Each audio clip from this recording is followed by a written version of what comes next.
For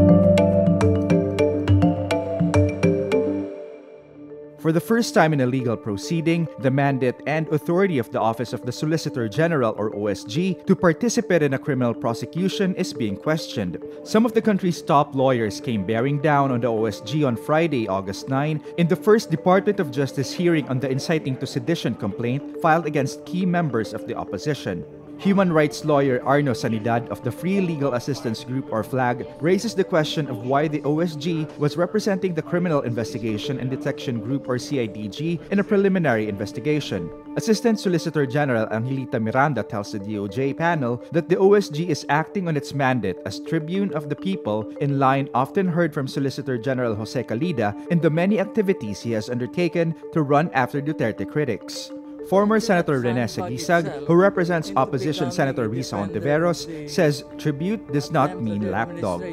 Ang OSG, tribune of the people, no? Hindi tuta ng Malacanang. At the moment, the CIDG's complaint is solely anchored on by the affidavit of star witness Peter Jomel Advincula, alias Bicoy, who accused former Senator Sonny Trillanes of masterminding an alleged plot to link President Rodrigo Duterte and his family members to drugs. He accused other respondents, including Vice President Leni Robredo, priests and bishops, of involvement in the supposed Duterte ouster plot. The Philippines files another diplomatic protest against China, this time over the presence of Chinese survey ships and warships in the Philippines' Exclusive Economic Zone or EEZ.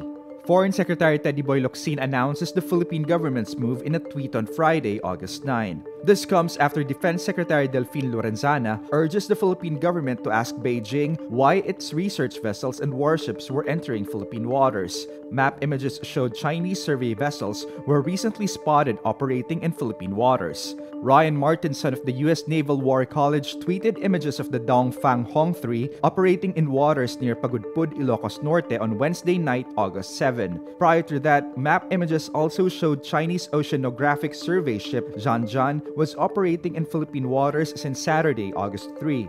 Lorenzana says China did not inform the Philippines about these activities. The Chinese government issued a strongly worded statement about the problems of online gambling, but this industry proves to be a good source of revenue for the Philippines. On the same day China voiced its concern, the Bureau of Internal Revenue or BIR reports it collected an initial 186 million pesos in withholding taxes from Philippine offshore gaming operators or POGOs and is getting another 170 million pesos in August in tax payments from these businesses employing foreigners for a total of 356 million pesos. The Philippine Amusement and Gaming Corporation or PAGCOR earlier proposed the construction of a dedicated hub for POGOs. The Philippine government says gambling is perfectly legal in the Philippines. The real estate industry also enjoys Chinese money as POGOs push prices up. Malacanang says a statement from China is not enough to shut down POGO operations. Presidential spokesman Sal Panelo says if there are abuses, complaints should be filed against employers. Prosecutors in Brazil say there is not enough evidence to prove rape allegations against football star Neymar.